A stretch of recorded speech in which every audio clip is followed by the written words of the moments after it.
কি নিয়ে কথা বলবো? ওরা তো বেশ বিস্তারিত ভাবে সব দিকে কিছু না কিছু বলে গেছে, আর সময়টা কম, 9:30 বেজে গেছে, গরম, আবার গেছে কারেন্ট, বুঝো না? সময়টা তো বেগায়দা। এখন আমি যে আধা ঘন্টা সময় পাবো, তাও 10টা বেজে দেব, বুঝো না? তো ওরা তো বেশ আলোচনা করছে, অনেক বিস্তারিত আলোচনা করছে। নতুন মানুষ, কথার ফাঁকে ফাঁকে কিছু থাকে, তারপরেও তো ভালো সুন্দর আলোচনা করতে পারে। আমি কি বলবো কও? আমি কোন দিকে যাই?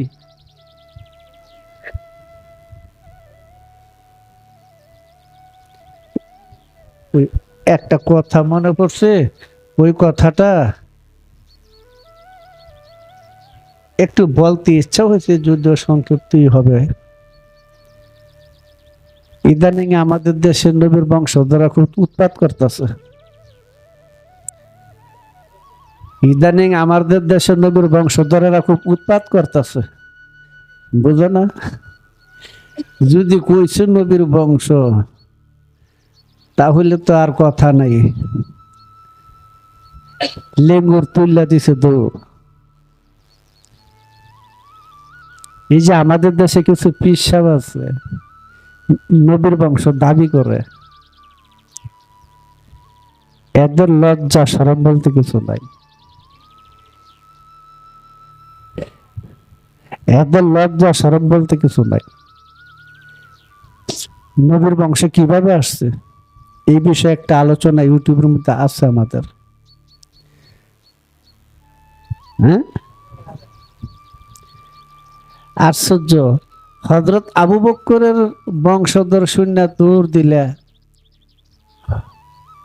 মাওলা আলীর বংশধর যে ইসলাম টিকায় রাখতেছে, এইটার দিকে তো কেউ চিনতেই পারল না।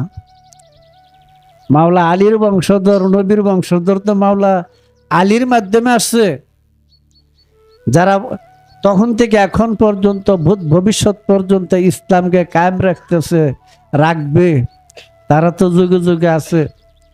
তাদের ব্যাপারে তো কেউ কইল না, তাদেরকে কেউ চিনল না, নাকি? হযরত আবু বকরের বংশধর শূন্য জায়গা পড়ছেন। ওটা দুঃখ না, ওটা সমস্যা না, থাক, ভালো আছে। কিন্তু নবীর ইসলাম যারা টিকে রাখছে, সে আওলাদুন নবী, রাসূলের আহলে বায়াত যারা, সে আহলে বায়াতের ধারায় যে সমস্ত আল্লাহর ওলিগণ এই পৃথিবীতে আছে, সবাই তো আল্লাহ আওলাদুন নবী। হ্যাঁ, সবাই তো নবীর বংশধর। তুমি মিয়া আবার কইতে সৈয়দ লাগাইছো? হ্যাঁ, সৈয়দ লাগায় শর্ম নাই? হ্যাঁ, সৈয়দ ফজলুল করিম, একটু শরম তো লাগার কথা। সামান্য সামান্য একটু শরম থাকলো, লাগার কথা ছিল, কিন্তু নাই। ওরা যদি বলতো যে আওলাদে এজিদ, তাইলে কতটা সুন্দর মানাইতো। গেছে আওলাদুন নবী হইতে। এরকম কত যে ইমিটেশন মার্কা সৈয়দ আমগো দেশের মধ্যে রাস্তাঘাটে, হাটে বাজারে মশা মাছির মতো ঘুরতেছে। কথা বুঝছো? ওরা এটাকে ব্যবহার করে নিজের পিরালি ব্যবসাটা লাগানোর জন্য এটা করে দিয়ে দিছে। এই বেশিরভাগ মোল্লা ফিরেরা এইগুলি করে।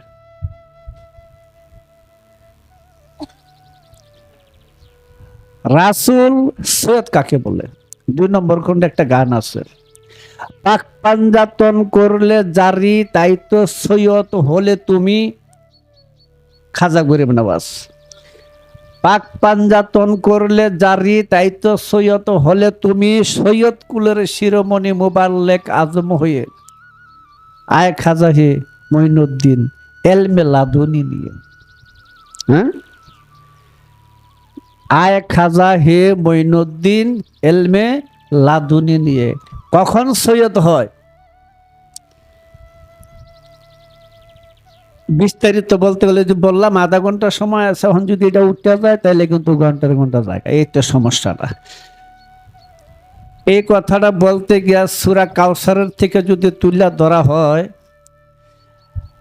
ব্যাপার হলো কি অনেক দিন আগে, 8-10 বছর আগে মনে হয়, শান্তিনগর চৌরাস্তার মধ্যে ছিনতাইকারীরা এক মহিলার রিস্কার মধ্যে খালি হইয়া কানের জিনিস হাতের স্বর্ণ সব টাইনা টুইনা লইয়া গেছে গা।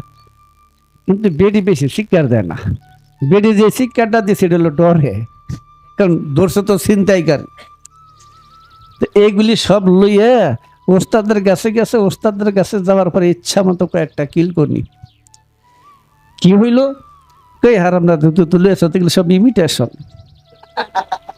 ধরা পড়লে তার ইমিটেশনের কিল খাইতি না, ধরা পড়লে তো স্বর্ণের কিলি খাইতি। ওস্তাদের মারে খেয়ে হার গেছে রাগ উঠতে, আবার এদিকে ধরলেছে, ভিডিও যাই তুলেছে রাজারবাগের দিকে, ওই বিতনের রাস্তা দিয়ে গিয়ে সামনে হয়েছে, বেডির উদিরা 2 সাইডটা তারপরে নিয়ে বেটা মারছে দৌ। মানে তুই এই ইমিটেশন আনলি কে লোকে, হ্যাঁ? কারণ ধরা পড়লো তো পাবলিকে আমার স্বর্ণের কিল কিলাই তো, এখন তো ইমিটেশনের কিল তো আমার ওস্তাদে দিয়ে লাইছে। আর যদি আমি ধরা পড়তাম তাহলে স্বর্ণের কিলগুলি খাইতাম। আমি কি চিন্তাই করছি এটা তো দেখার বিষয় ছিল না, আমি যে একটা চিন্তাই করি সুর, এইটা তো মূল বিষয়। আমাদের দেশে যারা সৈয়দ দাবি করে, এর রাস্তায় ছিনতাইকারীর মতো সৈয়দ, এগুলি ইমিটেশন মার্কা সৈয়দ। সৈয়দ হইতে গেলে আহলে বায়াতের অন্তর্ভুক্ত হয়ে যেতে হবে। আহলে বায়াত অর্থাৎ হাতে হাত ধরে বায়াত না, আহলে বায়াত নির্দিষ্ট, আহল আল বায়াত সূরা শুআরার কত নম্বর আয়াত? 23 নম্বর আয়াত। আহল আল বায়াত নির্দিষ্ট ঘরের অধিবাসী, এই ঘরের মধ্যে যারা সংযোগ স্থাপন করছে এবং সে আত্মশুদ্ধি সাধনার জগতের ভিতরে চলে গেছে, প্রত্যেকে আওলাদুন নবী সৈয়দ।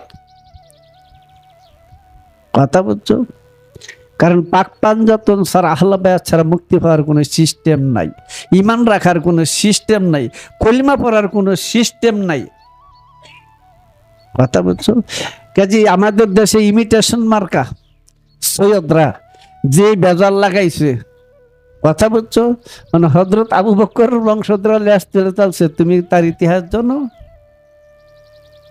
হ্যাঁ, যে বংশের মধ্যে নূরের ধারা প্রবাহিত, সে আহলে বায়াতের ধারার লোক তুমি। কারণ মানুষ পরিচয় কিসে? চেহারা নকশায় নাকি শিক্ষা দীক্ষায়? কোনোটাই না, আচার আচরণে নাকি? শিক্ষিত হলে জ্ঞানী হয় না, কথা বুঝছো? কত বড় বড় শিক্ষিত আছে, গিয়া তার চেয়ে বাংলাদেশের মধ্যে সবচেয়ে বড় বড় চোর হেরাই। এরা চুরি করে কলম কাগজ দিয়া, আর গরিব মানুষ চুরি করে শিন কাটিয়া। ও বেটা 2 দিন খাইতে হয় না, পেটের খিদার অভাবে ফলাফল লইয়া বলেছে, বাদ দিয়া চুরি করছে, হার কিলকুনির অভাব নাই। আর যে বেটায় কলমের গুতায় কোটি কোটি টাকা নিতেছে গা, হ্যারে ফুলের মালা। কথা বুঝছো? এরা দিতেছে ফুলের মালা। এ তো বাংলাদেশের কোটি কোটি টাকা এক শ্রেণীর লোক পাচার করে নিয়ে দিতেছে, সরকারও কিছু কয় না, এরাও নিতেছে, কত ধমকি দামকি দিতেছে। সেই ইয়াটা কিন্তু আমাদের দিতে হইতেছে জনগণের, নানান কিছু বাড়াইয়া নানান কিছু করে সমস্যা সৃষ্টি হয়ে যেতেছে। কথা বুঝছো? তাহলে আমি ওই গানটার মধ্যে লেখলাম যে পাক পাঞ্জাতন করলে জারি, তাই তো সৈয়দ হলে তুমি, সৈয়দ মানে প্রধান নেতা।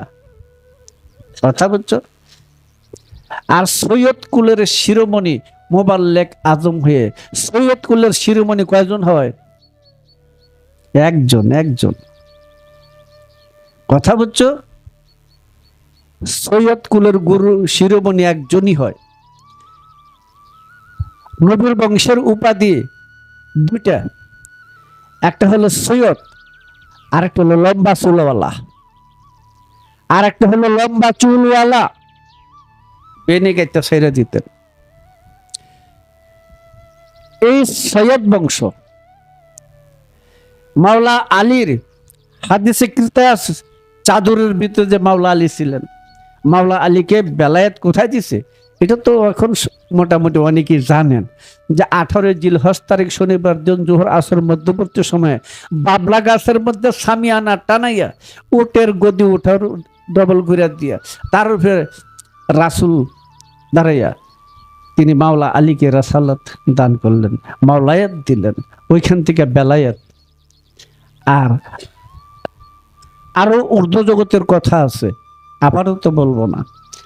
সেই বেলায়েত প্রাপ্ত মাওলা আলীর যিনি রূপে ইসলামের মূল কর্ণধার রাসূল বানায় দিয়ে গেলেন, মাওলায়াত বানায় দিয়ে গেলেন, মানকুন্তু মাওলাহু ফাহাজা আলিউল মাওলা, আমি যার মাওলা আলীও তার মাওলা। আলী রাসূল কার মাওলা? কুল কায়নাতের মাওলা, কুল কায়নাতের মাওলা রাসূল হাবিব খুদা মোহাম্মদ রাসূল। তাহলে মাওলা কার মাওলা? সেও কুল কায়নাতের মাওলা, সমগ্র সৃষ্টির মাওলা, শুধু মানুষের মাওলা না, সমগ্র সৃষ্টির মাওলা মাওলা আলী। এই বেদ জানে না, মুসলমানের খাতার নামই নাই।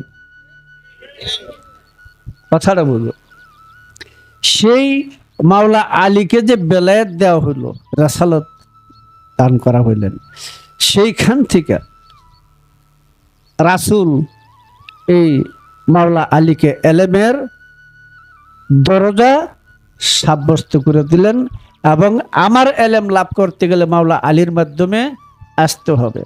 ওই দরজাটা সুলতানুন নাসিরের মধ্যে আছে। এখন এইখানে রাসূল যে চাদরের ভিতরে 4 জনকে ডাকলেন, চাদরের ভিতরে আসলো, সেই চাদরের ভিতরে তো রাসূল নিজেও ছিল নাকি?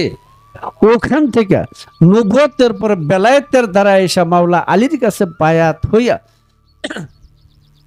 যারা নবীর শিক্ষায়, রাসূলের শিক্ষায়, মাওলা আলীর শিক্ষায় শিক্ষিত হইয়া নিজেকে মানুষত্বের দরজার ভিতরে অধিষ্ঠিত করে নিয়েছেন, সবাই নবীর বংশধর।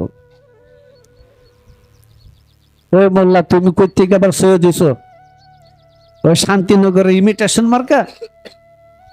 হ্যাঁ, তুমি কই এজিত হযরত এজিত রাদিয়াল্লাহু তাআলা আনহু। ও হারামদা, তো তোর মুখটা দিয়ে আইছি কি? হ্যাঁ, এটা তো 40 বছর পর্যন্ত তোর মুখ নাফাক হয়ে গেছে, তুই আবার নামের সাথে সৈয়দ লেখস। ইবলিশের দল। কাজী লক্ষ্য করার বিষয়, রাসূল নিজ সম্পর্ক, রক্ত সম্পর্ক, রাসূলের যে সন্তান ছিল, সেই সন্তান তিনি হাকিকতের বাসায় নিজেই বিদায় করলেন। বিদায় করিয়ে তারপরে তিনি হাসান এবং হুসাইনকে ইবনে রাসূল হিসাবে কবুল করে নিয়েছেন। সেই রাসূল পাক সাল্লাল্লাহু আলাইহি ওয়াসাল্লাম বলছিলেন, সবার নবীদের বংশ আরম্ভ হয়েছে নিজ পৃষ্ঠের থেকে, আর আমার বংশ আরম্ভ হয়েছে আলী এবং ফাতেমার থেকে। আলীর পৃষ্ঠের থেকে আমার বংশধর। ফাতেমা নিজেই সেই কাউসারের দ্বারা, যাকে কাউসার বলা হয় না, আতায় না কাল কাউসার, সে ফাতেমার সঙ্গে নিজেই। কাজী এই ধারার মধ্যে বায়াত গ্রহণ করে সাদরানামা মোতাবেক আজ পর্যন্ত যে সমস্ত নবীদের পরে ওলি আউলিয়া যাদেরকে রাসূল সাব্যস্ত করা হয়, যুগে যুগে রাসূল ছিল, আছে, থাকবে, সেই রাসূল সাব্যস্ত করা হইতেছে। সেই রাসূলের আনুগত্য বায়াত গ্রহণ করে যিনি আল্লাহর প্রতি ঈমান আনছেন, আল্লাহ রাসূলের প্রতি ঈমান আনছেন এবং তাদের অনুগত হয়ে গেছেন, সবাই নবীর বংশধর। মাওলা আলীকে ছাড়া নবীর বংশধর ছাড়ার কোনো সিস্টেম নাই। হযরত আবু বকর, হযরত ওমর, ওসমান, ঠিক আছে, ওনারা ভালো সাহাবী, তাতে আমিও স্বীকার করি না, ভালো সাহাবী, মর্যাদাময় সাহাবী স্বীকার করি। কিন্তু মাওলা আলী বা আহলে বায়াতের সাথে যদি তাদেরকে তুলনা করা হয়, হ্যাঁ 14 কোটি কাফের হয়ে যাবে। ওরা আর আলাদা জিনিস। ওখানে নবীর বংশ, হযরত আবু বকর যদি নবীর বংশে না আসে, তিনিও কিন্তু হাসরের দিন জাহান্নামে ঢুকবে। হযরত ওমর, ওসমান, আবু বকর যারা ছিল, তারা যদি নবীর বংশে দাখিল না হয়, তাদের বংশের কোনো পরিচয় স্মৃতি থাকবে না। আজকের থেকে 600 বছর আগে ইবনে হাজার মক্কি তার আশায়কুল মুহরিকা কিতাবের 2য় খণ্ডের মধ্যে এই কথাটা আছে যে আমার বংশ আরম্ভ হয়েছে মাওলা আলীর থেকে, আলীর পৃষ্ঠের থেকে। ওইখানে যারা যুক্ত হইতে পারে না, আলোচনাটা অবশ্য আগে করে গেছি, কোন একটা কারণেই করতে চাইতেছি, এই সমস্ত এই সৈয়দগুলি নিয়ে বিপদ পড়ছি। এই দেশের মানুষকে কত ধোঁকা প্রবঞ্চনা এই সৈয়দরা দিতেছে, তার হিসাব নাই। বিশেষ করে মুজাদ্দিদা তরিকার মধ্যে এই অবস্থানটা একটু বেশি, আর যেগুলো বাতিল এটার মধ্যে একটু বেশি। যদি সৈয়দ বংশ হইতে হয় তাহলে মাওলা আলীর ধারায় আসতে হবে, নয়তো রাসূল পাক সাল্লাল্লাহু আলাইহি ওয়াসাল্লাম বলছেন হাসরের দিন একমাত্র আমার বংশ ছাড়া আর সমস্ত বংশ অপরিচিত হয়ে যাবে, নিচ্ছিন্ন হয়ে যাবে, তাদের কোনো চিহ্ন পরিচয় থাকবে না। বুঝা গেছে? তাহলে আমাদেরকে যদি বাঁচতে হয়, আর রাসূল বললেন মাওলা আলীর থেকে হলো আমার বংশধর, যদি মাওলা আলীর থেকে তার বংশধর হয়ে থাকে, যাদের সাদরানামা তাদের শিক্ষা দীক্ষা সে মাওলা আলীর থেকে হইতেছে না, তারা নবীর বংশধর না, সে যেই হোক। মাওলা আলীর রাসূলের বংশধর যুগে যুগে ছিল, আছে, থাকবে। এই দুটো একসাথে রাসূল ছাড়লেন, আমি তোমাদের জন্য একমাত্র নিশ্চিতভাবে মুক্তি পাওয়ার জন্য 2টা জিনিস রাখলাম, এক আল্লাহর কোরআন, দ্বিতীয় আমার আহলে বায়াত। ইত্রাত ইত্রাত ইত্রাত 3বার শব্দ উচ্চারণ করছেন, এই আমার আহলে বায়াত। এই আহলে বায়াতকে তোমরা যে পর্যন্ত আর কোরআনকে আঁকড়ায় না ধরবে সেই পর্যন্ত তোমরা কখনো মুক্তি পাবে না। কারণ কোরআন আর আহলে বায়াত একসাথে, একসাথে। আল্লাহ আসমান থেকে জমিন পর্যন্ত রজ্জু হলো কোরআন, আর জমিন থেকে আবে কাউসার পর্যন্ত যাইতে হবে আহলে বায়াতের মাধ্যমে, না তো যাওয়ার কোনো সিস্টেম নাই। আমার এই কথাটা যদি কেউ শোনো এই ইউটিউবের ভিতরে, তাহলে তোমরা আহলে বায়াতের পাক পাঞ্জাতনের হাকিকত যাই না, তারপর আমার কথা প্রতিবাদ করে মেনে নিব।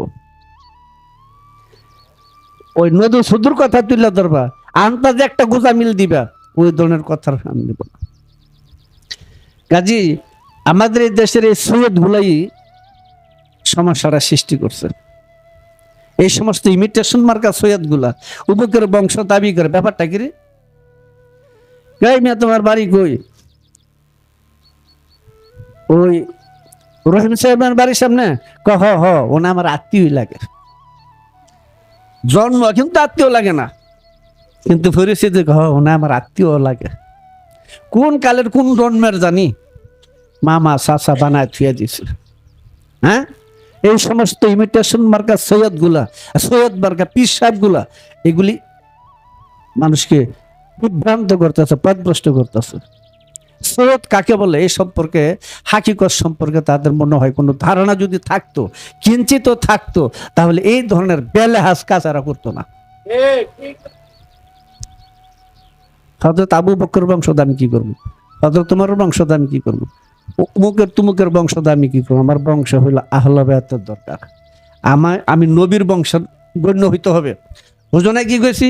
কাজী নবীর বংশে যে পর্যন্ত দাখিল হওয়া না যাবে সেই পর্যন্ত তুমি উম্মতে মুহাম্মদী হইতে পারবে না, এবং তোমার বংশ অপরিচিত হয়ে যাবে, অপরিচিত হয়ে যাবে, সুরত বদল হয়ে যাবে।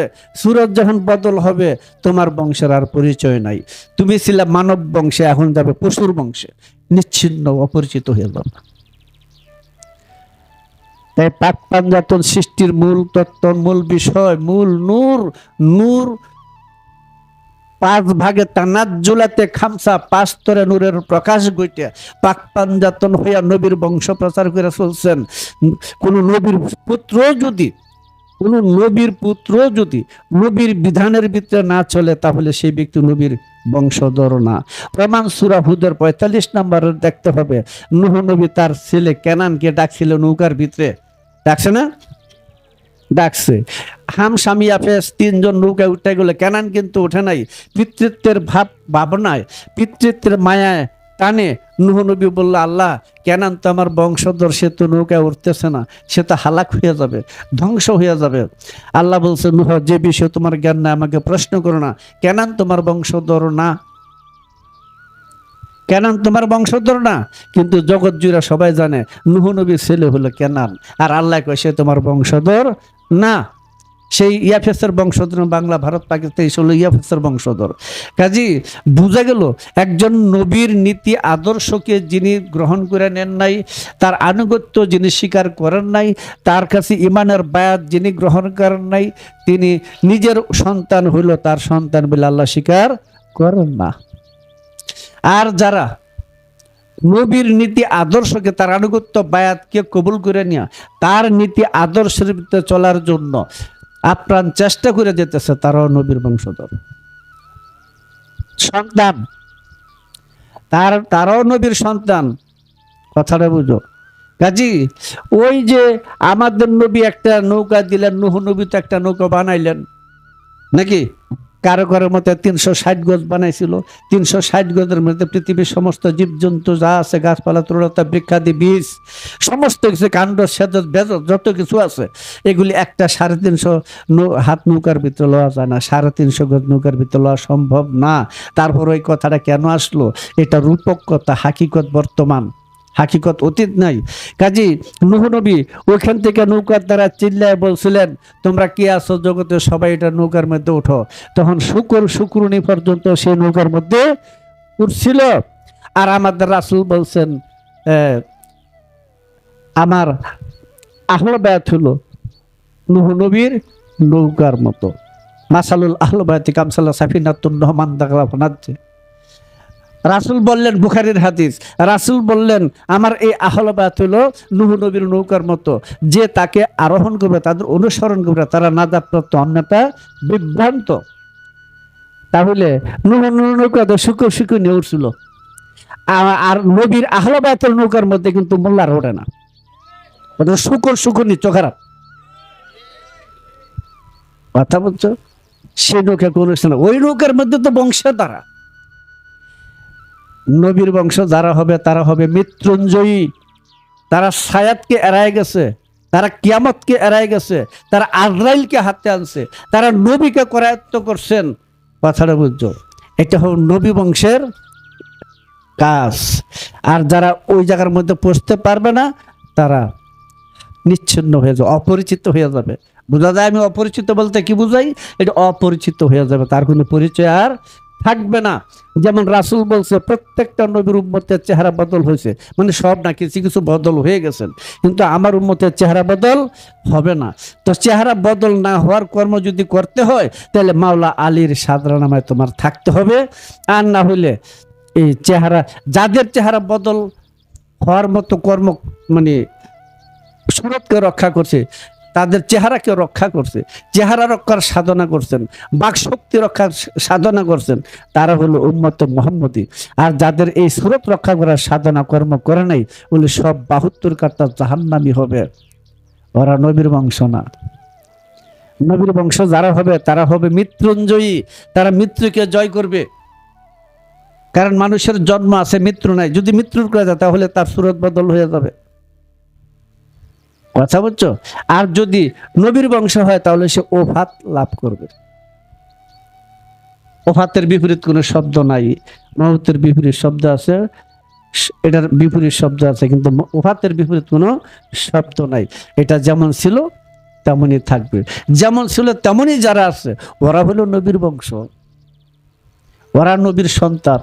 ইন্না আতাইনা কাল কাউসার, নিশ্চয়ই আমি আপনাকে মহান কাউসার, নিশ্চয়ই মহান কাউসার দান করেছি। ফাসাল্লি লিরাব্বিকা ওয়ানহার, এবং আপনি আপনার রবের নাকে নাহার করেন, কুরবানি করেন, দাঁড়াইয়া প্রতিষ্ঠিত হইয়া আপনি কুরবানি করেন। ইন্না শানিয়াকা হুয়াল আবতার, নিশ্চয়ই যারা আপনাকে আবতার বা লেসকাটা নির্বংশ বলে, তারাই নির্বংশ, কিন্তু আপনার বংশ থাকবে চিরদিন। নবীর বংশ যদি চিরদিন থাকে, তাহলে ওরা কারা? ওরা কারা? ওটা যদি না ছিল তাই মুসলমান কেমনে? ওটা যদি না ছিল সে নিজ রক্ষা পাবে কি করে? হ্যাঁ, একমাত্র হেদায়েতের কর্ণধার আল্লাহ পরিষদের যে ব্যক্তি, আল্লাহ তার মাধ্যমে মানুষকে হেদায়েত করেন, সে আহলে বায়াতের অন্তর্ভুক্ত। কথা বুঝছো? আহলে বায়াতের 3টা অবস্থা, আশারি মালিকি হাকিকি 3টা অবস্থা। এই 3 অবস্থার ভিতরে 15টা হালিয়ত আহলে বায়াত পাক পাঞ্জাতনের, এটা যে বুঝে না আবার কিছু মুসলমান কিসের তুমি নামাজ পড়ে রোজা করে দেবে, কিয়ামত পর্যন্ত নামাজ রোজা করে তুমি মুক্তি পাবে না। কারণ আহলে বায়াতকে তুমি করায়ত্ত করতে না হলে তোমার দেহ পাক হবে না। আর দেহ যদি পাক না হয় তোমার সমস্ত বন্দেগীর নাপাকিতে চলে যাবে, ধ্বংস হয়ে যাবে।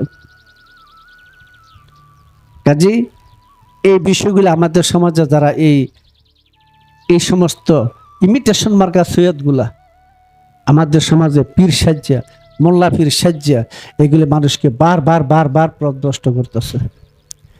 কথা বলছো, নবীর বংশ নাই, আছে নবীর বংশোদ্ভূত আছে। কার থেকে আছে? নবী থেকে আছে নাকি মাওলা আলীর থেকে আছে? মাওলা আলীর থেকে আছে। শুধু মাওলা আলী ছিলেন কি? ফাতেমা আলী, ফাতেমা আলী ইয়াখরুজু মিনহুমাল লুলুল মারজান, ওইখানে গিয়ে দেখো আলী ফাতেমা আছে। এইখান থেকে নবীর বংশ আসতেছে। কথা বলছো, ওরা হাতে হাত রেখে বায়াত হইয়া মুর্শিদের পুরনো আনুগত্য দিয়া তারা নবীর বংশে দাখিল হয়ে যেতেছে, তারা মৃত্যুঞ্জয় হয়ে যেতেছে, উম্মতে মুহাম্মদী হয়ে যেতেছে। তাদের সুরত বদল হবে না, ওই কর্ম করতে হবে, তাহলে তো মুক্তি পাবে। কথা বলছো, ইদানিং 2-4 জন দেখি আহলে বায়াত নিয়ে কথা বলে, তা ঠিক আছে ভালো, কিন্তু আহলে বায়াতের মূল রহস্য কিন্তু অধিকাংশই জানে না, বুঝছো না? ওরা শুধু ওই আরবের আলী ফাতেমা হাসান হোসেন পর্যন্তই থাকে, না এ পর্যন্ত না। তাদের অবস্থানটা সৃষ্টির আদি থেকে শেষ পর্যন্ত তাদের অবস্থানটা আছে। আজকে হযরত আবু বকরের, তোমার কথাটা শুনে বললাম আর কি, হযরত আবু বকরের বংশধর দেখে সবাই ল্যাস তুলে দৌড়াইছে, তা যাক ঠিক আছে, কিন্তু এগুলি কিন্তু আবু বকরের বংশধর না। এটি দাবিদার মানুষ নিজের মতলব বাস্তবায়ন করার জন্য এগুলি আমাদের দেশে আছে, আর অন্য দেশ ওইগুলি আছে। কথা বলছি, ইতিহাস থেকে তাই দেখা যায়। এগুলি তাদের মতলব পুরা করার জন্য চিন্তা করছে, হ্যাঁ আমার তো দাম নাই, তা আমার বাড়ির পাশে যে রহিম চেয়ারম্যান হ্যার দোয়াই দিলে একটু ঠিক হইব। কথা বলছো না, ইমিটেশন পীর সাহেবগুলা এরকম পাশের বাড়ির রহিম চেয়ারম্যানের দোহাই দিয়া নিজের মতলব পুরা করে দিতেছে, বুঝো নাই? এর জন্য বলি যে একটু মানুষের একটু বিবেক বুদ্ধ থাকে আমি যে কথাটা বলি। কারণ সৈয়দ কাকে বলে সম্পর্কে তো ধারণাই নেই, যেমন ধারণা নাই হযরত সম্পর্কে। হযরত জানো, হুজুর, এই সম্পর্কে তাদের ধারণা নাই। আছে আক্ষরিক করতে তারা হযরত দাবি করতেছে, হযরত মানে সম্মানিত ইত্যাদি কইতেছে। কখন হযরত সম্মানিত হইল?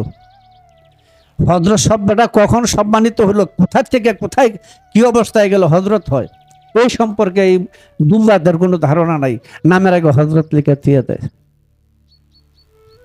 কথাটা বুঝলো? নামের আগে আমাদের সাধারণ মানুষ মৌলবী দেখলো কে হুজুর, হ্যাঁ তুই কি কইতেছিস? হ্যাঁ যদি বুঝতো এটা হুজুর, হ্যাঁ বেড়ি তো দোয়া করতেছে আল্লাহ, এই বেড়া হইলো রাজা, বেড়ি দোয়া করে আল্লাহ তার একটা দারগা বানায় দিও। হ্যাঁ হ্যাঁ যদি বুঝতো দারগার রাজা কুদ্দুর পারতকে দোয়া করতো। এই সাধারণ মানুষগুলো এইভাবে আমাদের সমাজে যুগ যুগ ধরে ভুল করতেছে যে আমাদের মৌলবীরকে আমরা হুজুর, হ্যাঁ এইভাবে ধর্মের মধ্যে যে কত বিশৃঙ্খলা লাগায় থুয়ে দিছে হিসাব নাই। একমাত্র নবীর বংশ মাওলা আলীর থেকেই প্রকাশিত, নাকি নবীর অন্য কোনো ছেলে সন্তান থেকে আইছে? হ্যাঁ, সে মাওলা আলীর ধারায় যারা আছেন, সেই নীতি আদর্শের ভিতরে যারা আছেন এবং আত্মশুদ্ধি সাধনায় যারা কামিয়াবি, ওরা নবীর বংশধর। এই বংশধর যুগে যুগে ছিল, আছে, থাকবে, এবং সে হবে গুরুর অনুসারী। বেলায়েতের ভাষায় মুর্শিদ বা গুরুর অনুসারী, তার শিক্ষায় শিক্ষিত হইয়া যিনি ওই নূরে নূরময় হয়ে গেছেন, তিনি নবীর বংশধর। আর যদি বলি গুরুর বংশধর, এক কথাই। যদি বলি মুর্শিদের বংশধর, এক কথাই। কথা বুঝছো? এমনি ভাবে আমাদের চরম সত্যের থেকে ফিরে রাখার জন্য এই মোল্লা মার্কা ফিরান মোল্লারা এগুলি করতেছে। যে বায়াত হয় না, হয়তো নবীর বংশ দাবি করারই সিস্টেম নাই, বুঝলো না? আবার তো কিছু কিছু বায়াত না, মৌলবী বায়াত আছে। কোথায় বায়াত আছে? কয় সর্বনা বায়াত হয়েছে, নাউজুবিল্লাহ, সর্বনা বলে বায়াত হয়েছে। সর্বনা এবার হিসাব করবে, এটা তো খারেজি। এত মাওলা আলীর সাথে কোনো যুগই নাই, মাওলা আলীর সাধারণ তার কোনো যুগই নেই, দাবি করে। সরসিনা ৭১-এর রাজাকার, তাদের মাদ্রাসায় নারী নির্যাতন হয়েছিল, চাইনিজ কুড়াল দেখাইতে ভাইরার কুয়ার মধ্যে নিক্ষেপ করত। এরা পিসাব সৈয়দ নাসারুদ্দিন, সৈয়দ ফজলুল করিম, সৈয়দ এশাক, যে এশাকের মগজে কোনো এলেম কালাম ছিল না। মানিকগঞ্জ জিটকার দেওয়ান রশিদ সাহেব, তিনি বরিশাল গেছিলেন। বরিশাল যাওয়ার পরে তিনি ভক্ত বাড়িতে তিনি বেশ কিছু গান লিখছিলেন। সেই গান বইলা বইলা তিনি তাদেরকে একটু তার ভক্ত মুরিদানকে বুঝাইতে গেলেন। তিনি বলছিলেন, ডুব দিয়া দেখলাম প্রেম নদীতে, আল্লাহ আদম মোহাম্মদ এক নূরেতে এক নূরেতে। হ্যাঁ, এই কথাটা বলার পরে এই এসাক মিয়া মোল্লা এসাক, যার মগজের মধ্যে গোবর গন্যা ছাড়ার কিছু নাই, সেই ব্যক্তি তার ভক্তদের কথা যাইয়া ওনাকে অপমান করছিল, মারছিল। ওখান থেকে আইসা তিনি অন্ধের চক্ষুদান একটা বই লিখছিলেন। এই নাসারুদ্দিন ইসাক গেছিলেন, নাসারুদ্দিন গেছিলেন গাউসে পাকের মাজারে জিয়ারত করতে। ওইখানে আসার পরে তিনি অন্ধ হয়ে গেছিলেন, আর চক্ষু দেখেন। আর যেই দেওয়ান রশিদের একটা প্রশ্নের সময় লক্ষ লক্ষ নাসারুদ্দিন এসাক হবে না, এরা গেছে আক্রমণ করতে। এ বলে নবীর বংশ দাবি করে, লজ্জা শরম কিছু আছে নাকি? হ্যাঁ, নবীর বংশ তখন নবীর এলেম কই? আর নবীর এলেম তো মাওলা আলীর দ্বারায়। রাসূল তো বলছেন, আমি এলেমের শহর, আলী তার দরজা। যে আমার এলেম লাভ করতে চাইছে যে মাওলা আলীর মাধ্যমে আসে। এই মোল্লা, তুই যে দেওয়ান রশিদের গায়ে আক্রমণ করলি, দেওয়ান রশিদের একটা প্রশ্ন শুনলে তারা লক্ষ আলেম হবি? অত নবীর বংশের, অত সৈয়দ, ওই বেটার তো হেরাগুয়ার আলেমের অধিকারী। কথাটা বুঝো, তুমি কারে আক্রমণ করতেছে? মোল্লা তুই বুঝো না আল্লাহ আদম আর মোহাম্মদ এক নূর? তুমি এইটা কচু বুঝো না? তুমি গেছে পীর সাহেব হইতে না, তুমি পিছাস। শয়তানের দল এগুলা। তুমি গুপ্ত রহস্যের আলিমে তোমার মগজের মধ্যে নাই, আর তোমরা গেছে এগুলো আক্রমণ করতে। এই ধরনের কথা ইমিটেশন মার্কা পীর আর সৈয়দ যে দেশের মধ্যে আছে, মানুষের পকেট খালি ঘুরে যেতেছে। এই ওই জায়গার মধ্যে গিয়ে দেখবেন লেখা আছে, ঢাকা বরিশালের রোডের মধ্যে 10 ফান্ডে মান্নত করুন, 10 ফান্ডে মান্নত করুন। ইয়া বড় বাস লিয়ে খাইরে রয়েছে এই দজ্জালের দল। খারিয়া বাস থামায় টাকা দাও, বাস থামায় টাকা দাও। কথাটা বুঝছো? ওই মান্নত কি বাসদা বাইরে করে নাকি? হ্যাঁ, এই বাসদা বাইরে আটকাইয়া গাড়ি থামায় কি মান্নত করে নাকি? যে ব্যক্তি মান্নত করবে সে স্ব ইচ্ছাই করবে, এবং আমি বলতে পারবো না তুমি ইমুক জিনিসটা মান্নত করো আমার দরবারে, এটা বলতে পারবো না। যে বলছে পিসাব না, পিসাস হইতে পারে। আর তোমরা 10 ফান্ডে মান্নত করো, কয়টা? 10টা ফান্ডে মান্নত করতে হবে নাকি? কেন? এই বাটপাড়ার দল এগুলি কি লেখছো? ধর্মের ব্যবসা আর কত করবে? এগুলি সৈয়দগিরি করো। আশ্চর্য, অভাব না এগুলির। লাঠি বান্ধা লেখারিয়া থেকে বাস থামায়, থামেন। তুমি কি ওদিকের নাকি? আচ্ছা আচ্ছা আচ্ছা, হ্যাঁ ওদিকের। হ্যাঁ, লাঠি বান্ধা লেখারি রয়েছে, টাকা দাও। হ্যাঁ, এজিদের মাদ্রাসা খুলে বই রয়েছ, আর এজিদের শিক্ষার জন্য তুমি 10 ফান্ডের মান্যত করে প্রতারণা করে মানুষ থেকে টাকা নিতেছ। হ্যাঁ, এই ভিক্ষাটা তোমরা আর কতদিন করবা? মাদ্রাসার নামে, ধর্মশিক্ষা নামে এই ভিক্ষা খয়রাতি আর কতদিন করবা?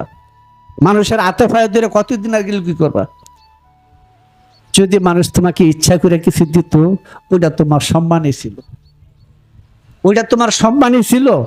আর তুমি ভিক্ষা খয়রাতি করে লাঠি বেন্দালিয়া খাইয়া থাকো, 10 পান্ডা মান্নত করো, না করলে পাঞ্চাত বাড়ি দিব নাকি? দিবই তো। আমি তো বাস কাটলেও খারিয়ে দেয় কেন? হ্যাঁ, কি অবস্থা চিন্তা করে দেখুন। আর দিব তো, মান্নত করবো তো যার যার ইচ্ছা থেকে। আর তোমাদের এখানে কি মান্নত করবো? এই মাদ্রাসায় কি মান্নত করবো? ওটা দিয়ে এজিদের শিক্ষা দেওয়া হইতেছে। খালি একটু সর সিনারিগুলি একটু মিলাদরা রাখে, এই মিলাদরা রাখে মানে এই দিগো না ও দিগো না, মাঝখানে একটা পথ ধরছে আর কি।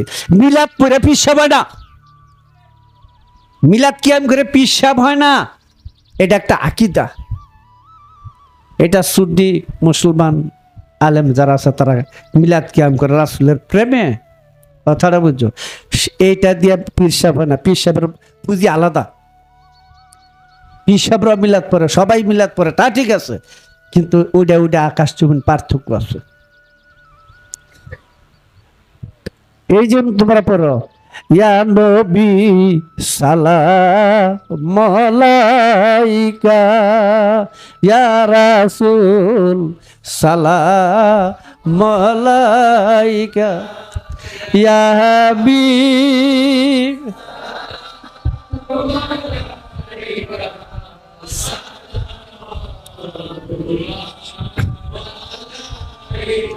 কয় নাউজুবিল্লাহ, না দেখা সালাম দেওয়া যায় না। এ মোল্লা, না দিলে কবর গিয়া কেন কও আসসালামু আলাইকা ইয়া আহলাল কবুর? কবরে হেরে দেখা গেছো তো অনেকে কও কেন নামাজে কেমনে সালাম দাও? সালিহিনদের সালাম আছে না? নামাজে তাসাউদের সালাম আছে না সালিহিনদের? তো ওইখানে দেবকে দেখছো। আর যারা নবীর বংশধর হবে তারা রাসূলকে দেখাই পড়বে, ইয়া নবী সালাম আলাইকা। কাজী এই বিষয়টা তোমরা জায়েজ আর না জায়েজ ওইটা আমি এদিকে বলবো না। তো যারা, এই জন্য বলি শুধু মিলাদ ফিরা হিসাব হইব না, ওই 5টা মোমবাতি জ্বালায় হিসাব যেত না।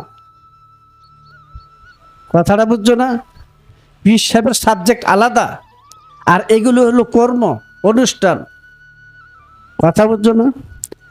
যিনি নবীর তরিকায় থাকবে, যিনি আহলে বায়াতের অন্তর্ভুক্ত থাকবে, যিনি নবীর বংশ হবে, তিনি নবী রাসূলকে সচক্ষে দেখেই বলবে, ইয়া নবী সালাম আলাইকা।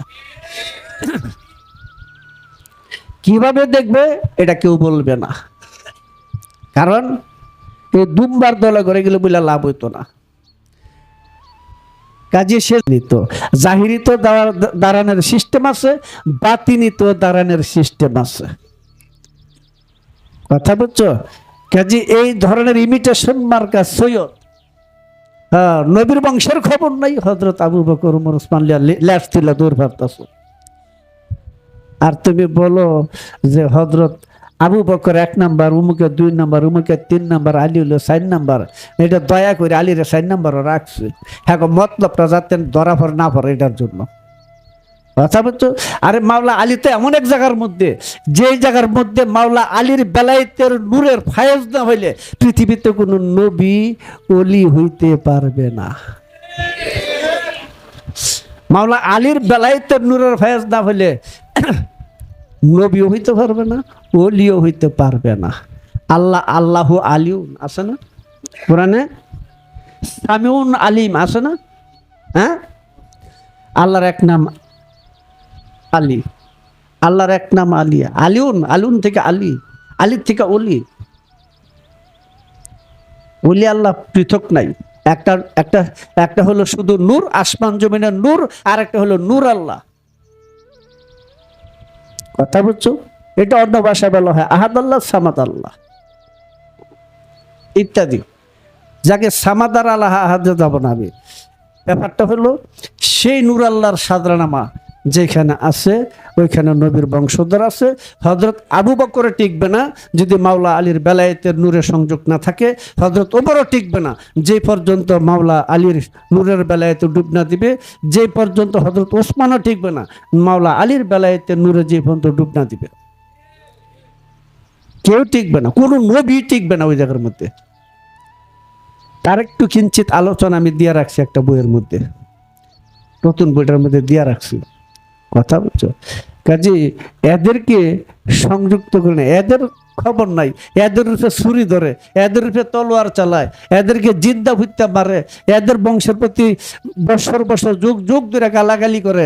আর বিশ্বাইকে হযরত আবু বকর ওমর ওসমানের বংশধর কই ল্যাস তুলে দূর পারতেছে, হ্যাঁ, কই মহারানী আর কই বিছনায় মুতুনি।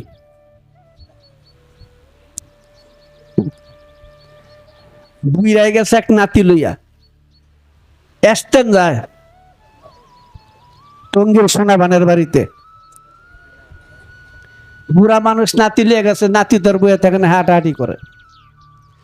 অনেক গলি, এক গলির মধ্যে গিয়া তো সারা খেলে আরতি আছে। বুড়া তার নাতি হয় না, সারা নাম বলে দিন ইসলাম। তো বুড়ায় লাঠি লিয়ে আডার কয় দিন ইসলাম, যার কাছে দেখায় কয় জিন্দাবাদ। বুড়ায় মরে কোন দুঃখে, আর আর স্লোগান দেয় কোন সুখে। বুঝো না? এদের ইসলাম বলে জিন্দাবাদ মার্কা ইসলাম। যদি ইসলামের কিছু পাইতে হয়, নবীর কিছু পাইতে হয়, তাহলে নবীর এলেমের শহরের দরজার মাধ্যমে আসতে হবে।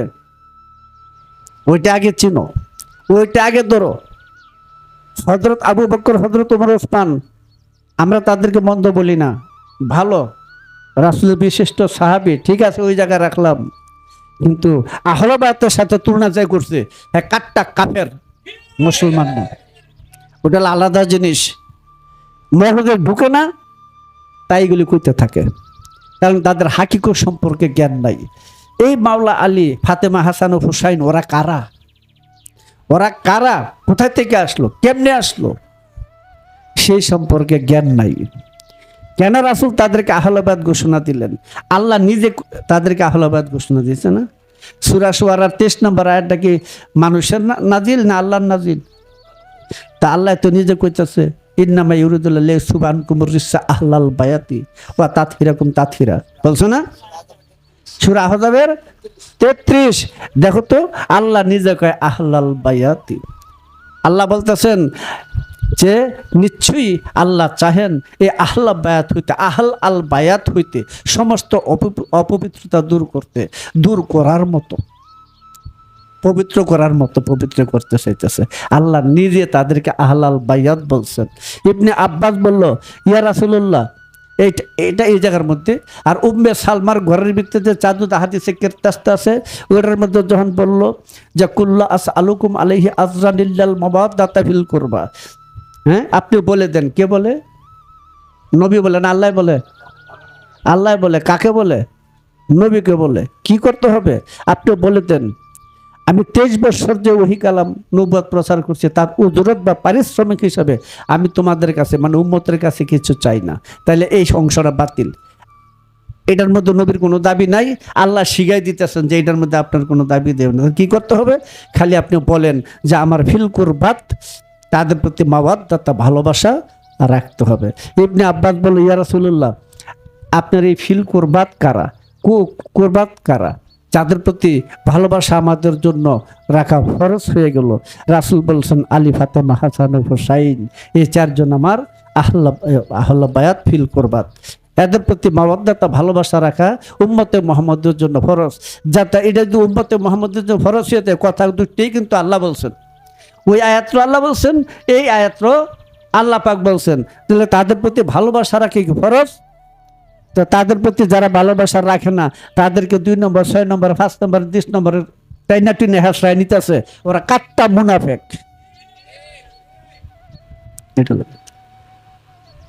কথা বলছো? এই সমস্ত মাওলা আলীর শানে যে 300 আয়াত নাযিল হয়েছে, সেই আয়াতগুলিকে কতভাবে বিকৃতি করে বিভিন্ন তাফসীরের মধ্যে এগুলি অন্যজনের নামে চালায় দিছে। কথা বলছে? তা আল্লাহ নিজে তো বলতেছেন আহলাল বায়াত, আহল আল বায়াত, আহল বংশধর, আল নির্দিষ্ট, বায়াত ঘরের, ঘরের নির্দিষ্ট, নির্দিষ্ট ঘরের অধিবাসী, নির্দিষ্ট ঘরের অধিবাসী। মোহাম্মদী জগৎ স্তরের ভিতরে সেই জগৎ থেকে খফির ঘর মোহাম্মদ, সে মোহাম্মদের ভিত্তি আহলে বায়াত 4 জন। রাসূল বলছেন আহলে বায়াত যার উপর আমি ভিত্তি করে থাকি, রাসূল বলছেন আহলবাত, আমার আহলবাত যাদের উপর আমি ভিত্তি করে থাকি, যাদের উপর আমি নির্ভর করি, এটার হাকিকতটা অনেক রহস্যময় সুন্দর জিনিস। এটা যে বুঝে না ও বেটা ফিসাব হইতে পারে না, আর এইগুলি যে জানে না ও হ্যাঁ সৈয়দ দাবি করা মানে হলো ভণ্ডামি বাটপারি করা। এগুলি বলো তো হ্যাঁ কলজার মধ্যে আগুন লাগে, বুঝো না? এরপরে এই বিদ্যার কটকটানি ফটফটানি ছটফটানি যত আছে এখন মগজের মধ্যে দুলতে থাকে। যদি কথা বলতে হয় তাহলে কোরআনের হাকিকত দিয়া, আর এমন কিছু রহস্যময় হাদিস রয়েছে যেগুলি কোরআন সম্পর্ক, এটা জ্ঞানীদের কাছে ধরা যায়। এটা মাদ্রাসার আলেমরা এটা কোনোদিন ঠিক করতে পারবে না, কারণ মাদ্রাসার আলেম হলো বহু দলে উপদলে বিভক্ত, তারা এক এক মতে এক এক জায়গায় বিভক্ত হয়ে গেছে, তারা সত্যের থেকে চরম পথভ্রষ্ট, সেই জন্যই তাদের মতান্তর বিভিন্ন ফেরকা দলাদলির সৃষ্টি হয়ে গেছে। কথাটা বুঝো, কাজে সত্যের হাকিকতে যদি না ঢুকা যায় তাহলে এই বিষয়ে কথা বলা তার জন্য ঠিক না। কাজে মাওলা আলীর বা রাসূলের আহলে বায়াতের এই ধারা মোতাবেক যারা আইসিয়া নিজেকে মৃত্যুঞ্জয়ী জগতে অধিষ্ঠিত করে নিয়েছেন তারা আওলাদ রাসূল, তারা হলো সৈয়দ বংশ। কথা বুঝছো? কিন্তু সমস্যা হলে কোন জায়গায় জানো? মাওলানা রুমি বলছিল আমি বহু মানুষ দেখছি গায়ে কাপড় নাই, অর্থ উলঙ্গ হইতে পারে, আবার বহু কাপড় দেখছি ভিতরে এই জুব্বার ভিতরে কোনো মানুষ নাই, জুব্বার ভিতরে কোনো মানুষ নাই। কথা বুঝছো? এটা মাওলানা রুমির কথা। যে আমাদের এই পীর সাহেবদের মধ্যে যে এই রাসূলের মূল রহস্যর, ইসলামের মূল রহস্য সম্পর্কে যাদের কোনো জ্ঞান নাই, পীর সাহেব সেজে রয়েছে। কথা বুঝছো? এরা সমাজের জঞ্জাল, এরা সমাজকে ধ্বংস করছে, এগুলি দজ্জালের ছাও। দজ্জাল মানুষকে পথভ্রষ্ট, দজ্জাল মানিয়ে হলো প্রতারক, চিটার, বাটপার, যে যা জানে না তা ভাব ধরে বয়ে রয়েছে। কথা বুঝছো? কিন্তু তার চেয়ে লক্ষ গুণ ভালো ছিল তুমি মুর্শিদের অনুগত হইয়া আদব নম্রতা তাজিমের মধ্যে ডুব দাও, তোমার জীবনটা বাঁচা যাবে, তোমার জীবনটা বাঁচা যাবে। কারণ সুপারিশ করতে গেলে আল্লাহর অনুমতি লাগবে, প্রার্থনা করতে গেলে আল্লাহ অঙ্গের কর্তা হয়ে গেছেন, তিনি সুপারিশের মালিক হয়ে গেছেন। এই মোল্লার দুম্বার ভীর সাহেবরা বুঝে না। কথা বুঝছো? এইভাবে একটা একটা করে এই সৈয়দ টৈয়দ দাবি করিয়া নাকি তারপরে কি করব, মুফতি, মুহাদ্দিস, মুফাসসির, আল্লামা, আর কত কাল্লামা, কত মাঝে লাগাইতেছে হিসাব নাই। আর বেটা তুই তো মুর্শিদ যখন হয়ে যাবি এই সমস্ত উপাধি তোর হলো শহীদারুর উপাধি। মুর্শিদের উপাধি এগুলি না, তিনি হবেন হযরত, তিনি হবেন হুজুর, এবং তিনি হবেন মাওলানা। তিনি হবেন হুজুর, হযরত, হযরত হইলে হবে সৈয়দ, তার হবে মাওলানা। হ্যাঁ, মাওলানার আগে হবে হুজুর। কথা বুঝছো? তারপর এটা তো পীর ফকিরের উপাধি, ডান ভাড়া ভাজামে না বাম ভাড়া লাগাইছে, এখন ভালো হয়েছে না, এখন তার মিলে না, এখন কাটটা অর্ধেক করছে, এটা হাফ প্যান্ট না ফুল প্যান্ট না, এটার নাম হলো কোয়ার্টার প্যান্ট। কথা বুঝছেন? 10 হলো এরকম। কাকে বলে হযরত, কখন কতদিন লাগে, কত বছর লাগে হযরত শব্দটা আমার আয়ত্ত করতে, কতদিন সময় লাগে এই সৈয়দ টাইটেলটা আমার উপর গ্রহণ করতে, কতদিন লাগে এই হুজুর কথাটা আমার মধ্যে আসতে, এর পরে আসে মাওলানা। এই মাওলানা কে? মাওলানা হলো রাসূল। মাওলানা কে? মাওলা আলী। মাওলানা কে? হাসান বসরি, আব্দুল ওয়াহিদ বিন জাদ, ফুজাইল ইবনে সুলতান, ইব্রাহিম বলকে, ফুজাইল বশরি, আমিনুদ্দিন হুবারাতুল বশরি, মামসুদুল উদ্দিনের খাজা ওসমান হনে, খাজা গরিব নওয়াজ, কুতুবউদ্দিন বক্ত, ফরিদউদ্দিন, মাসুদগঞ্জ, নাসিরউদ্দিন তারাকে, তাহলে এই যে মাওলানাদের দ্বারা চলেছে, এর তো হুজুরের দ্বারা চলেছে। হ্যাঁ, বুড়ির লাইন তুমি মৌলবী রে কয় হুজুর, এই বেটা তোর তো এই লার ঠেং নাই, লার ঠেং নাই। হ্যাঁ, আগা ফাঁসা সব সিরা ফারা। হ্যাঁ, কয় ফিসে দা জয় বাংলা আর সামনে দা সোনার বাংলা, এই ডালিয়ে তুমি ফিসা বইছো। হ্যাঁ, তুমি চিনো না হযরত কাকে বলে, সৈয়দ কাকে বলে, আর হুজুর কাকে বলে, আর মাওলানা কাকে বলে। কোরআনে আমার জানা মতে 11 জায়গায় আল্লাহ পাক নিজেকে মাওলা বা মাওলানা বলছেন। হুয়া মাওলানা ওয়ালালি কালিয়াত ওয়াকালিল মুমিনুন, আছে না? এগুলো কোরআনে আছে। আল্লাহ নিজেকে মাওলানা বলছেন, নিজেকে মাওলা বলছেন। তাহলে নবী কি বললেন? আমি যার মাওলা। আল্লাহ কাকে মাওলা বানাইলেন? নবীকে মাওলা বানাইলেন। নবী বললেন আমি যার মাওলা। নবী কার মাওলা? উম্মতের মাওলা নাকি? আলীও তার মাওলা। তাহলে আলী কার মাওলা?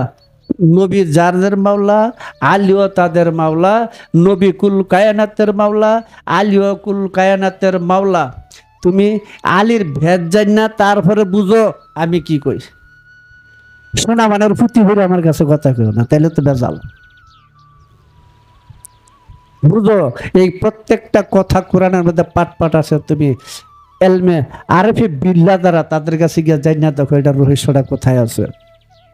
কারণ আল শব্দটা আছে সূরা ফাতিহার মধ্যে। প্রথম শব্দটা কি? আলিফ। এইখান থেকে সূরা শেষ সূরা পর্যন্ত আহলে বায়াত পাক পাঞ্জাতনের বর্ণনা।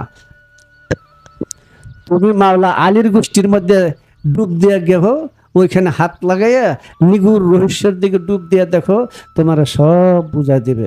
যখন তুমি নিজেকে বুঝতে পারবে, তখন কোরআন এমনি আইসা তোমার সামনে খাইয়ে থাকবে। এই যে আমি আসি এনো, দেখেন দলিল আছে। তুমি ওইটা না যায় না আগে গেছে মোল্লার কাছে কোরআন পড়তে, বালা চোখটা গুতায় গাতায় কানা ঘুরে দিছে। এখন কথায় কথায় আউযুবিল্লাহ আর নাতে নাউযুবিল্লাহ, হয় বেদাত আর নেতে হারাম। এই কয়টা 4টা কথার ভিতরে তোমরা এখন কুলুর বলদের মতো ঘুরতাছো। চিনতে পারলে না আসলে বিষয়টা কি। যদি আগে গুরুর সঙ্গ করতে, আল্লাহর প্রতি ঈমান আনতে, তাহলে তার চোখটা খুলে দিতে পারতো। সেই চোখে তুমি দেখতে পাইতে কি দেখা যায়। তুমি গেছো মোল্লার কাছে কোরআন শিখতে, নাউযুবিল্লাহ, এটা কোনোদিনই সম্ভব না। তুমি আরবি ভাষায় কোরআন পড়তে পারবে, কিন্তু কোরআন চিনবে না। কোরআন কখনো চিনতে পারবে না। তুমি আরবি ভাষা পড়ে তুমি আরবিতে কোরআন পড়তে পারবে, তার মধ্যে বাংলা, ইংরেজি, উর্দু, নাকি সুরান, ইংরেজি যে কোনো ভাষায় তুমি অনুবাদ করতে পারবে, কিন্তু কোরআন কোনোদিন তুমি বুঝবে না। কোরআন বুঝতে, কোরআন হলো নূর। এই নূরে কোরআনকে যদি তোমার চিনতে হয়, তাহলে তোমার মাওলা আলীর দরজায় যাইয়া তুমি সৈয়দ বংশের মধ্যে দাখিল হইয়া যাও, তাহলে তুমি পাবে সেই কোরআনের ভেদ। যেই কোরআন মানুষকে হেদায়েত করেন। জালিকাল কিতাবুলা রাইবা ফি হুদাল্লিল মুত্তাকিন, ওই কিতাব সত্য। ওই কিতাব তুমি আগে চিনো, তারপরে বুঝো সে কিভাবে, এবং ওই কিতাব চিনো, এবং ওই কিতাব যে সত্য তা তুমি প্রমাণ পাবে। ওই সত্য কিতাবকে ধারণ করলে তুমি ওই কিতাবের ভিতর থেকে দেখবে আল্লাহর কালাম আসতে আছে, যেখানে হয়েছে কোরআন। কোরআন আর কিতাব এক না, আলাদাও না। কথাটা বুঝছো? যেখানে কিতাব ওইখানে পাক পাঞ্জাতন, আর যেখানে কোরআন আল্লাহর সিফাতির নাম, মাওলা আলীরও নাম। কথা বুঝছো?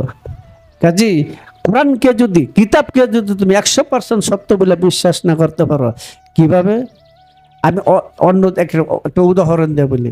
হাবিবে খোদা মোহাম্মদ রাসূলকে যদি তুমি 100% সত্য বলে স্বীকার করতে না পারো, তাহলে তোমার কাছে কোরআন মিথ্যা বলে প্রমাণিত হবে। মানুষটাকে বিশ্বাস না করে তার কথাকে বিশ্বাস করে। কথাটা বুঝছো? মানুষকে বিশ্বাস না করে তো তার কথা বিশ্বাস করা যায় না। কথা বুঝছো? তোমার বিশ্বাসের দরজাটা, ইকিনের দরজাটা ওইখানে।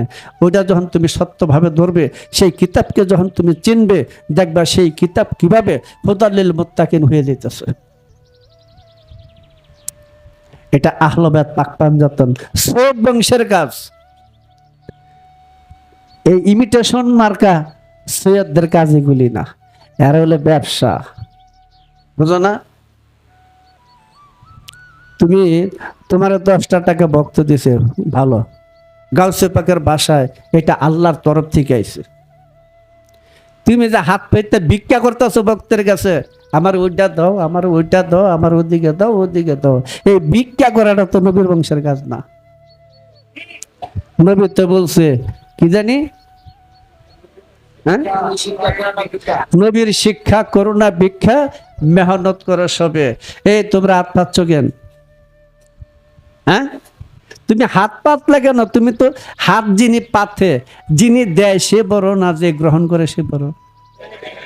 ও তো দাতা, তুমি হয়ে গেল গ্রহিতা। তুমি মুর্শিদ আর কেমনে গ্রহিতা হইলা?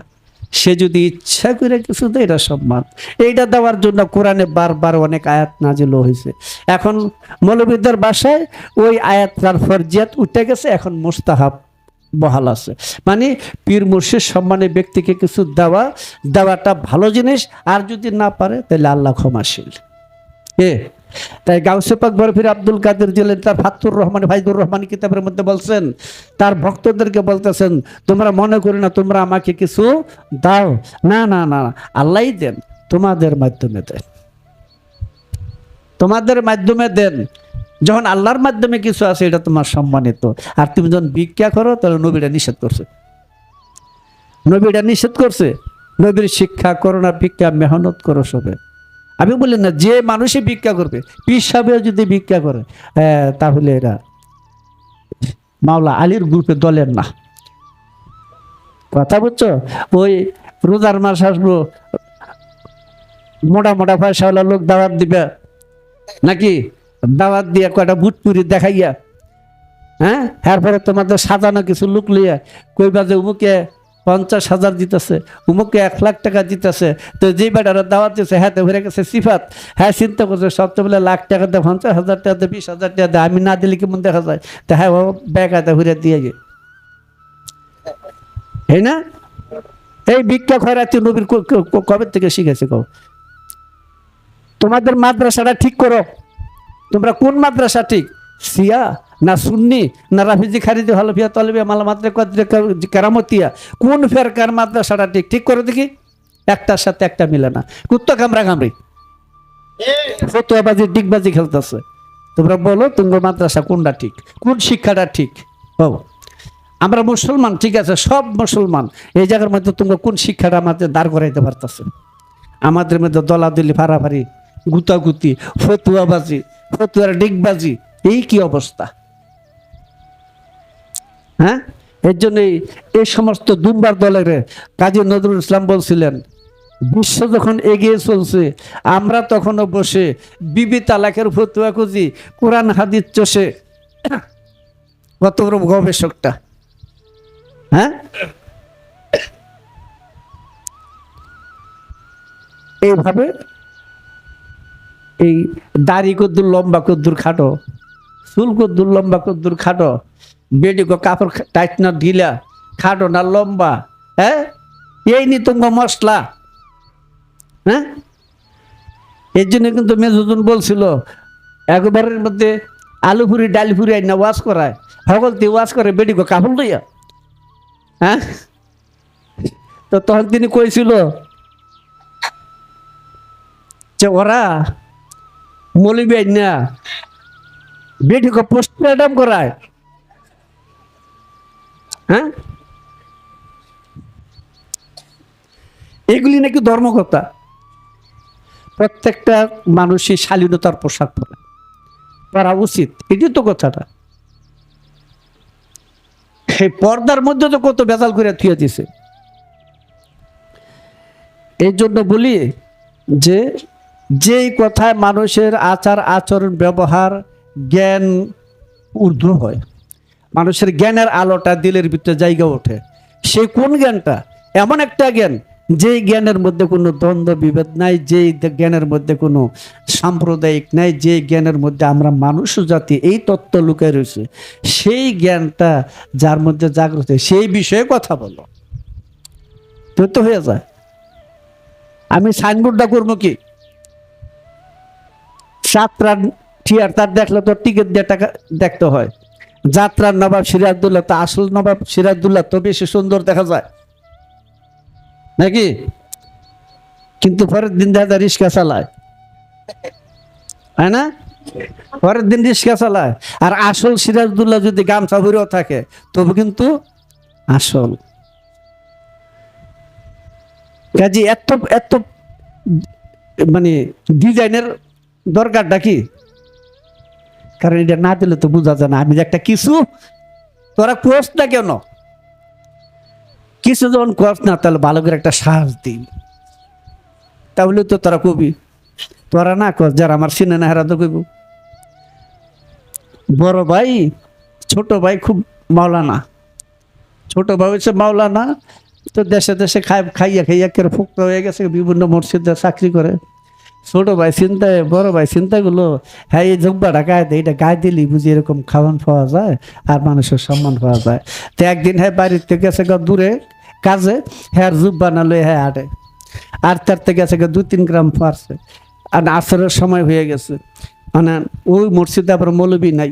তো হ্যাঁ এই জুব্বা ফাগরি দেখে হ্যাঁ হয়তো ধরছে, দূরে টানে আয়া নামগো মসজিদে আমগো নামাজ পড়ে, আমগো ইমাম সাহেব নাই, মানে হ্যাঁ তো খালি দূর ধরে খালি উল্টা টানে।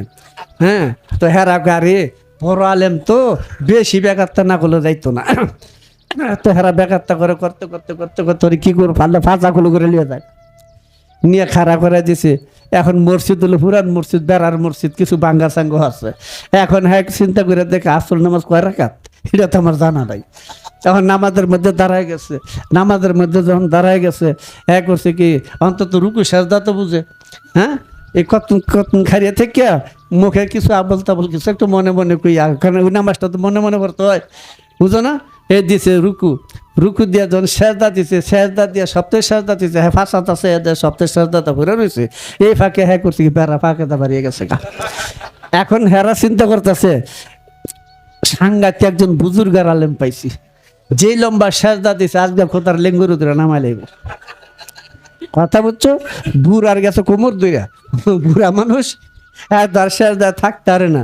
এখন মাথা উঠেছে মসজিদে মৌলবি নাই, কই ওই তোরা কি আর বুজুর্গার সেজদাটা বুড়ো তো মৌলবি কই উঠতেছে, মৌলবি নাই। হ্যাঁ কি করবো? হ্যাঁ দৌড়াতে দৌড়াতে শহরের মাঝখানে গাব গাছ, ওই জায়গার মধ্যে গিয়ে গেলে খুলে আর কই সাতা মাতা মানুষ অভিন্দে।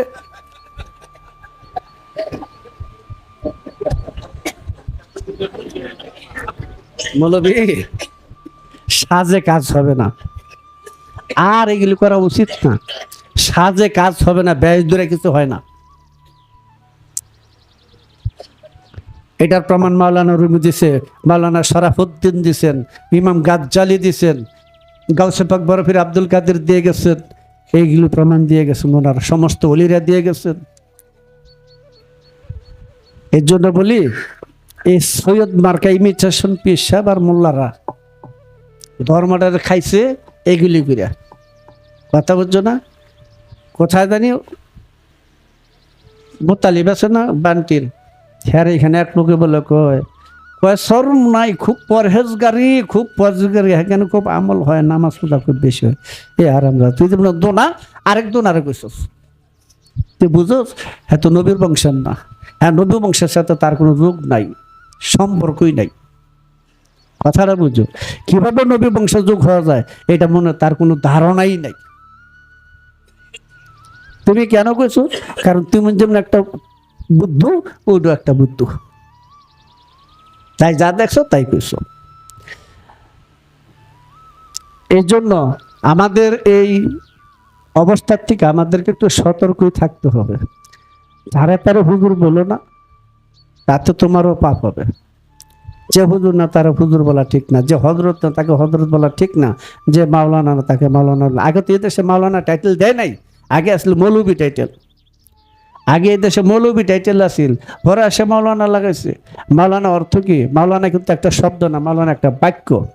মাওলা যোগ না, না অর্থ হলো আমাদের, মাওলা অর্থ হলো প্রভুর নেতা, অভিভাবক, যেটাই বলুক। কথা বুঝছো? কাজী এই মাওলানা কথাটা মাদ্রাসার মধ্যে যে অর্থ করে, হাকিকতে রহস্যময় অর্থ এই জায়গার মধ্যে আছে। যদি হাকিকত সম্পর্কে তাদের কিঞ্চিত ধারণা থাকতো, এগারো পারাইলো মাওলানা টাইটেল দিত না, হুজুর টাইটেল দিত না, হজরত টাইটেল দিত না। এই সম্পর্কে তাদের হাকিকতের ধারণার বিন্দু মাত্র নাই। এর জন্য আমাদের দেশের ইমিটেশন মার্কার সৈয়দরা উমুকের বংশ দোয়াই দিয়ে দিয়ে, হ্যাঁ কথাটা বুঝো, সৈয়দ একমাত্র মাওলা আলীর বংশের ধারার উপাধি, রাসূলের বংশের ধারার উপাধি। এটার আলোচনাটা যদি করতে হয় অন্তত 4 ঘন্টা লাগবে। বিশাল কিছু আছে, কোরআন থেকে হাদিস থেকে একটা করে পাঠ পাঠ করে তুলে ধরবে, অন্তত 4-5 ঘন্টার বিষয় আছে। যাই হোক, আজকে এই পর্যন্তই। তারপরে কিন্তু 1 ঘন্টা কাটাই দিলাম, মনে হয় আবার আরেকটা বিষয় উঠবে, তখন সেটা আলোচনা করব। আল্লাহুম্মা সাল্লি আলা